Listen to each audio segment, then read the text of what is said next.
di sebuah acara ya, dia ngaku bilang dia punya mental illness eating disorder ya. Dan itu malah dibilang nggak bersyukur. Lu orang cantik, orang kaya nggak boleh punya masalah gitu.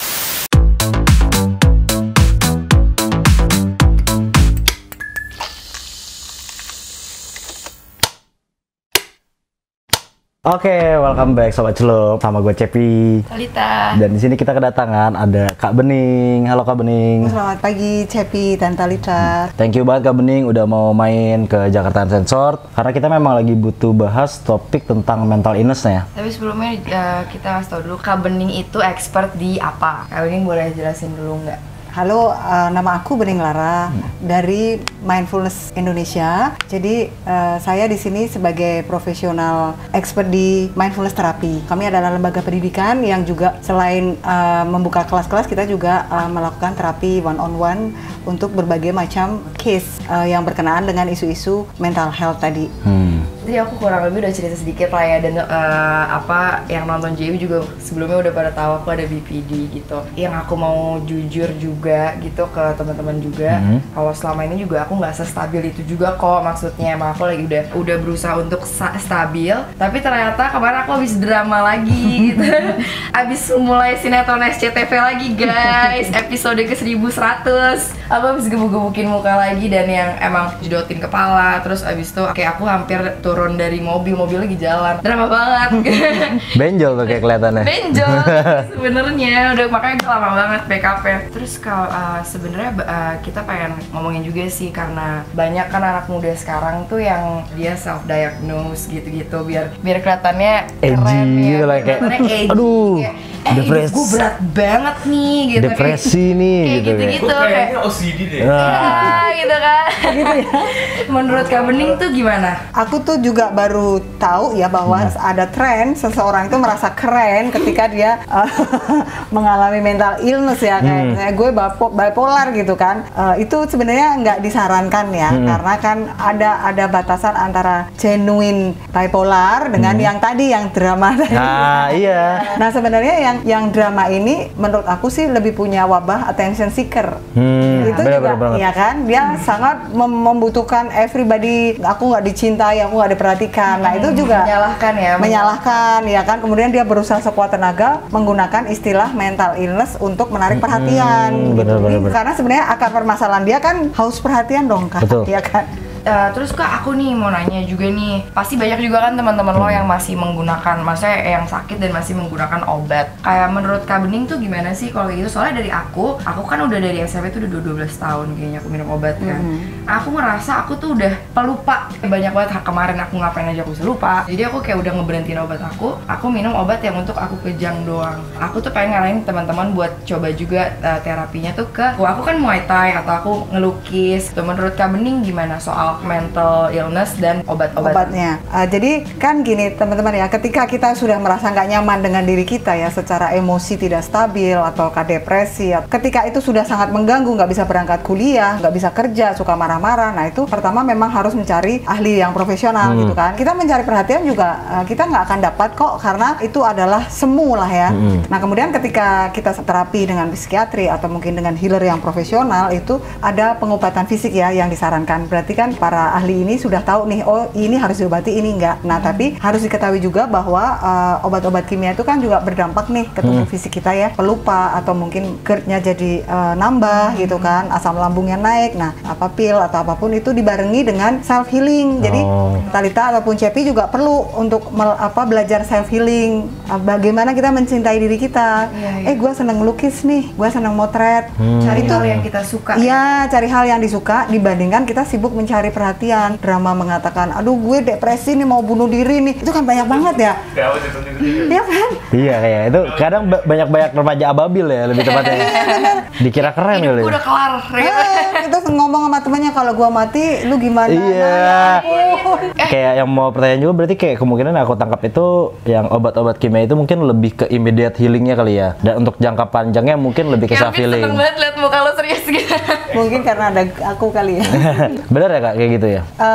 Gimana tadi maksudnya? Yang Iya saya. Santai aja. Yang ibaratnya yang kayak tadi yang untuk obat-obatannya itu untuk kalau lagi kambuh yang parah, urgent, lagi urgent pakai obat. Untuk long termnya mungkin lebih ke self healingnya tadi ya. Ya, jadi ketika obat kimia itu dibutuhkan ketika ada reaksi tubuh fisik, misalnya saya muntah, Kayak kejang, ya. demam, ya kan? Kan ada orang yang emosi sampai demam itu banyak ya. Nah itu harus memang minum obat gitu kan. Tapi kita harus paham bahwa kekuatan mental kita adalah long term terapi ya. Jangan mengharapkan bahwa sekali terapi gue langsung oke nih gitu kan. Ada juga nih orang yang malah malu, takut dikiranya malah kayak emang gue gila gitu-gitu. Itu menurut kalian gimana? Itu kan ini lama ya, paradigma lama ya, itu harus dirubah karena dia butuh seseorang untuk mendengarkan, dan yang terbaik untuk mendengarkan adalah profesional. Karena dia no judgment. Coba kita curhat sama teman kita sendiri. Betul banget. Betul banget. Lu sih gitu kan. Apalagi kata-kata mending lu baru kayak gitu gua. Nah, udah ngaco. Jadi ketika kita cerita sama teman penderitaan kita, teman kita juga menceritakan penderitaannya. Nah, profesional kan enggak ya kan? Bener. Masalah siapa duluan nih gitu. Jadi malah saling curhat. Nah, ini kalau aku istilahnya tuker-tukeran sampah gitu kan. Bener. Jadi kalau profesional tuh dia mendengarkannya kan no judgment, fokus pada simptom dan akar permasalahannya. Tapi kalau teman kita kan tidak punya skill itu gitu kan, dia malah kayak dementor tuh saling menyebarkan wabah nih ya kan. Betul. Kan kadang kita dengar teman kita curhat, kita capek badan, bener nggak? Pas pulang, betul. kok gua habis ngopi-ngopi kok bukannya fresh ya? Semua case itu pertama butuh didengarkan. Kita semua tuh ahli bicara, yang mendengarkan butuh skill, yaitu dia listening without judgment. Kita bisa kadang misalnya gue dengerin Talita nih, apa sih ini orang itu, dalam pikiran pun dia kan kerasa kan? Iya, benar. Temen kita kan gitu kan? Benar. Aja banget sih dia, udah tajir, banyak ini. Banyak banget. Itu benar. Bilang kayak lo bukan ini, lo kurang bersyukur. Iya. Gitu. Itu menurut kakak tuh gimana? Kejadian yang baru-baru ini ya, yang di sebuah acara ya, dia ngaku bilang dia punya mental illness, eating disorder ya. Dan itu malah dibilang nggak bersyukur. Maksudnya jadi kayak lo orang cantik, orang kaya nggak boleh punya masalah gitu. Memang kayak misalnya kalimat kurang bersyukur, lu positif dong. Nah, gitu. Itu ya.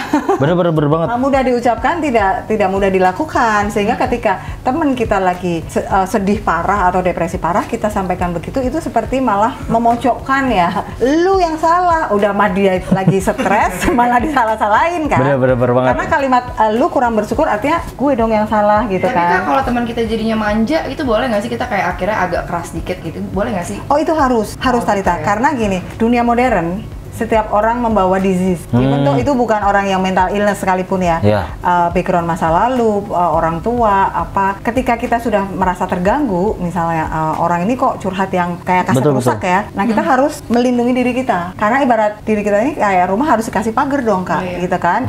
Jangan sampai ada orang nggak kenal masuk. Nah, energi orang lain nih yang tadi dia mungkin murung dari background orang tuanya dibawa ke kita. Kita belum tentu sanggup. Kita harus lindungi diri kita. Betul banget. Ya kan? Berasanya jadi capek gitu. Bener. Ya kan? Yang kayak bener fisik pun berasa ya. Jadi kayak pegel. Bahkan kadang ke bawah tidur. Betul. Siapa? Betul ya. Gue pikir kayak ini kan gue yang mendengarkan gitu ya. Kayak gue pikir apa gue yang lebay ya? Kok badan gue jadi capek ya? Padahal dia dengerin orang ngomong kan nggak gerak ya. Tapi kok efeknya ke badan. Jadi segala sesuatu kan energi nih. Ketika kita ngomong pun kita mengeluarkan energi nih. Kenapa kita harus datang ke profesional? Karena biasanya profesional itu dia sudah mampu untuk merecycle energinya dia. Tapi kalau teman kita kan dia juga bete ya kan, lagi banyak cicilan, lagi berantem sama pacarnya. Berat itu berat. Lu rasain dulu nyicil berat. Pas ngomongin ya. Ibaratnya pegangin sebentar dong beban gue gitu kan. Sedangkan kita nggak mungkin menyelesaikan permasalahannya Talita atau Cepi karena dia sendiri pasti yang ngerti jalan keluarnya. Nah, itu kita harus sampaikan. Kasih teman kita itu kayak confidence untuk menerima karena segala sesuatu tuh kembali ke self love. Kalau kita memang capable, kita sudah mampu mencintai diri kita, kita baru tuh bisa empati ke dia. Bukan malah positif dong lu udah tajir, sekolah di luar negeri misalnya, masa masih begini. Kenapa Itu dia sih bahagia aja gitu? Iya yang kayak Iya aja. things happen for a reason. Ya gue tahu. Iya, woi gitu. cinta dari environment itulah yang menghealing.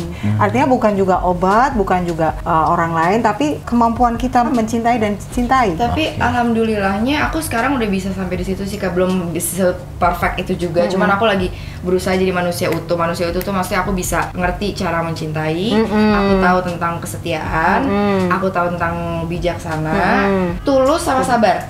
Aku pengen bisa 5 itu karena gue bisa ngamuk, gue bisa mencintai orang sedalam ini, itu bukan kekurangan, ini kelebihan justru. Gue bisa merasakan sedalam ini di tengah dunia yang sekacau ini, gue bisa ngerasain sedalam ini. Ketika kita sudah menyadari kekurangan kita dan mampu menerima itu, kita ketika ngadepin temen, kita juga mampu menginspiring. Karena kita sendiri sudah mampu menerima diri kita, mensyukuri the worst part, the darkest part, hal yang terburuk dalam diri kita bisa cintai itu, self love. Nah itu sih yang menarik juga, kayak ketika Thalita kan misalnya mungkin punya ada BPD, dan ketika dia yang lagi kambuh-kambuhnya itu sebagai misalkan saya adalah temen yang di samping dia, apa sih reaksi tepat ataupun tindakan yang saya harus lakukan gitu loh? Pertama kan karena temen ya, munculkan rasa welas asih. Welas asih dengan kasihan beda ya. Welas asih itu artinya Thalita, aku tuh teman kamu, menyayangi kamu. Kalau misalnya tidak membahayakan diri atau tidak memegang pisau atau memecahkan kaca. Sebagai temen, gue tuh sayang lo sama lu gitu kan. Empatinya satu sama lain tuh makin terjalin. Kayak boleh kita ngasih tahu sebagai teman, tapi kayak mungkin tunggu dia tenang dulu, baru ntar kita ngomongnya pas lagi moodnya lagi enak kayak gitu. Biasanya sih gitu sih. Malah makin parah gak sih kalau udah kayak Tal jangan kayak gitu, malah makin Iya, ini gak sih? Makin tegang jadi gak sih? target. Nanti dirimu jadi target.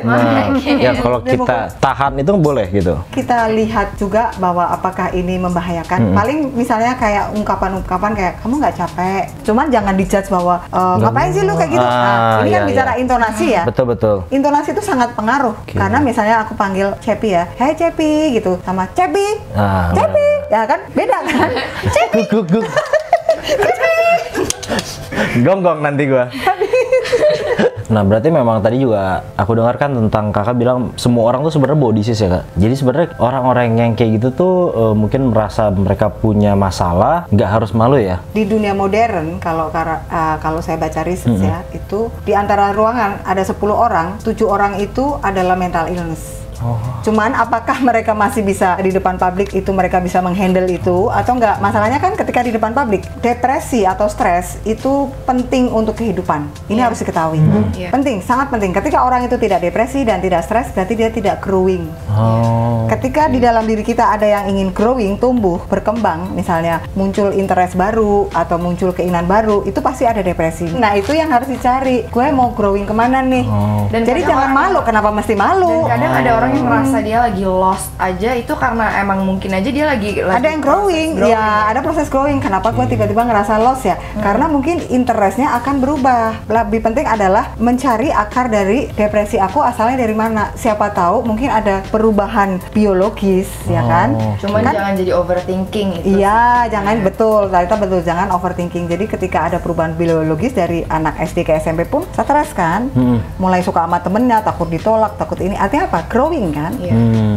Kalau dia misalnya biologisnya nggak growing, ya kan jadi nggak bagus kan? Betul. Mati, nggak hidup sebagai manusia. Jadi selalu ingat bahwa depression itu juga simptom untuk growing. Misalkan ketika kita sebagai anak gitu, ataupun teman-teman kita yang lagi ibaratnya kena mental illness lah kita ngomong ya, ada beberapa perlakuan orang tua mungkin yang nggak tepat ya, yang aku pernah dengar dari teman-teman sharing. Contoh ketika dia sakitnya mental illness, tapi malah yang tadi bilang diruqyah lah, dimasukin rumah sakit jiwa, ibaratnya yang saya malah jadi keras gitu ya. Malah kok kamu gitu sih, malah dimarahin, bikin lebih parah gak sih kak?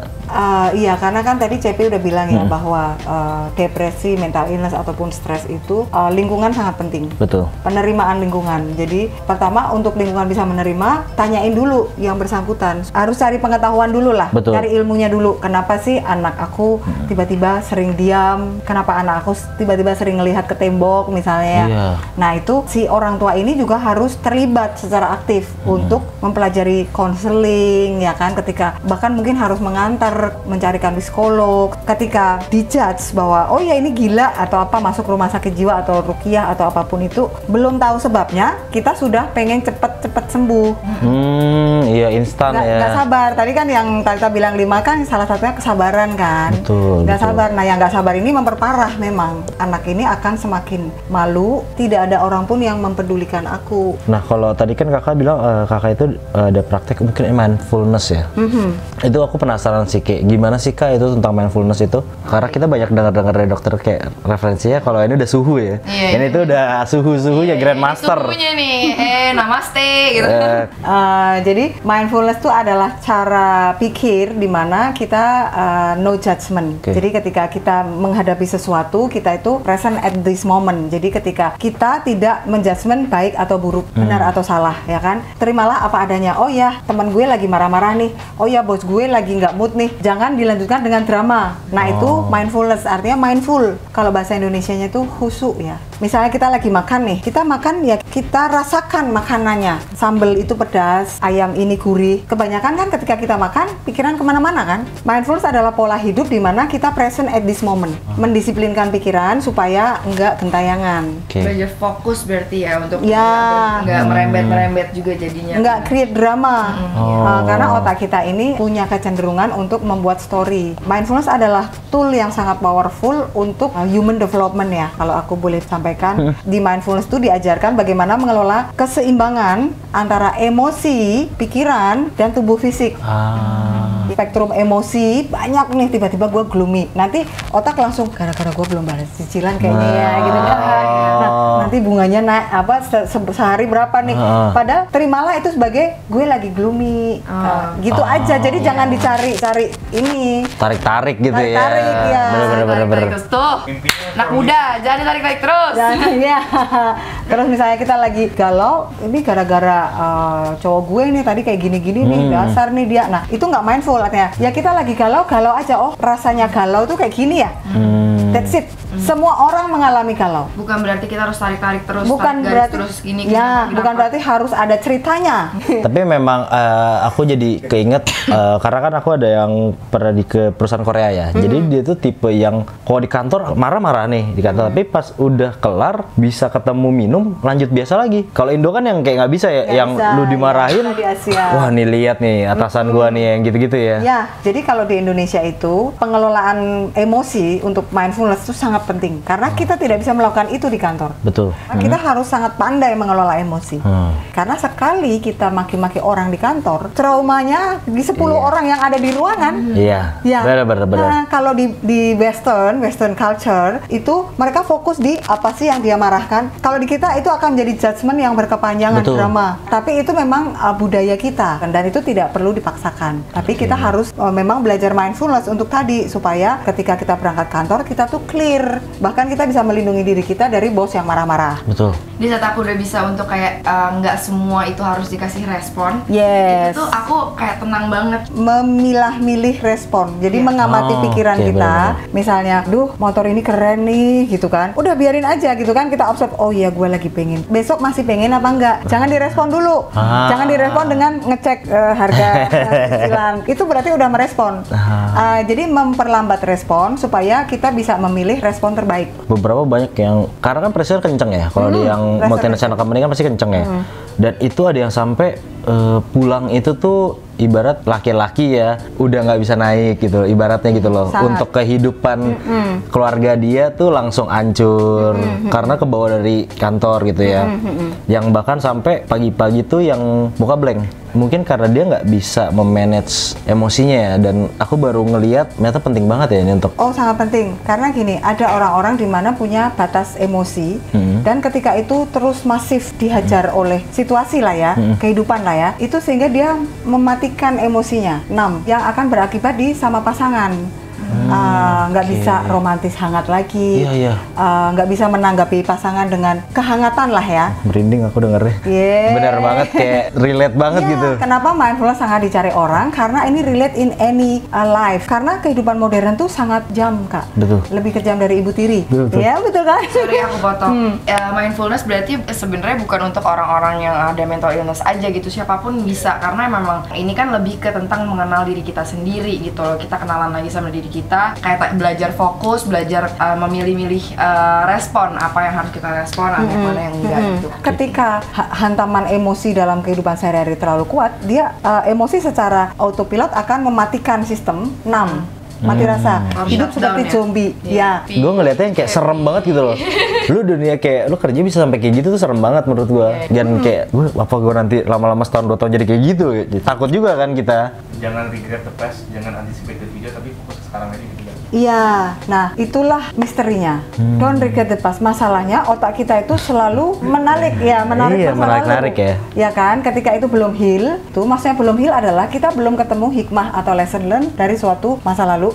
Dia akan datang sendiri. Bagaimana kita tidak akan menarik masa lalu. Nah, mindfulness itu juga selain untuk membalanskan emosi, dia akan belajar fokus di lesson learn gue apa. Lesson learn gue sebagai anak autis apa? Lesson learn gue hari ini ngedrop apa? Lesson learn gue tadi dikeramasin sama bos apa? Ketika udah dapat lesson learn, otak tidak akan mengirim informasi masa lalu lagi. Manusia adalah makhluk pembelajar. Dan itu suka nggak suka, mau nggak mau, harus selalu punya curiosity terhadap lesson learn. Jadi kita apa? Growingnya enak, karena jadi kokoh kan? Kalau misalnya teman-teman kayak mungkin ingin reach out kakak atau dari mindfulness, ingin tahu lebih lanjut, lebih dalam, itu kemana sih kak? Jadi kita punya website www.mindfulness.id sama Instagram @mindfulness.id. Nanti kita taruh juga di bawah ya, biar nanti teman-teman bisa ngeklik ataupun reach out di situ. Dari Kak Bening sendiri ada gak sih untuk concern kakak ataupun pesan-pesan untuk generasi muda yang nonton ini kak? Mulai sejak dini kita harus mengenali diri kita.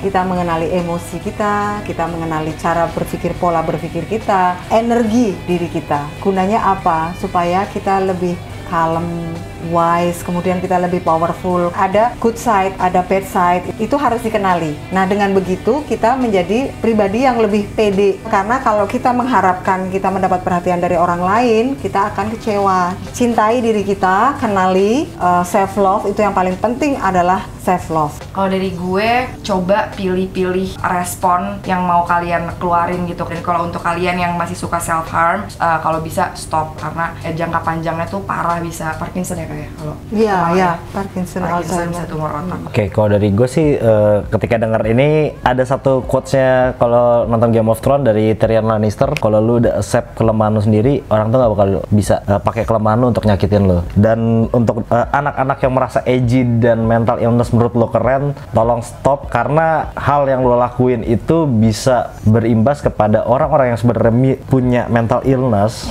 Jadi dianggap remeh sama masyarakat. Gue ada kalimat buat nutup topik ini. Memahami orang lain adalah sebuah kecerdasan, tapi memahami diri sendiri adalah kebijaksanaan sejati. Menguasai orang lain adalah sebuah kekuatan, tapi menguasai diri sendiri adalah kekuatan sejati. Super sekali. Dan mungkin teman-teman kalau untuk mau reach out ke Bening, silakan nanti kita taruh di bawah ya kak. Thank you banget waktunya, dan thank you Kak Crystal. Thank you Dalika, thank you teman-teman. Thank you. See you next week. Bye.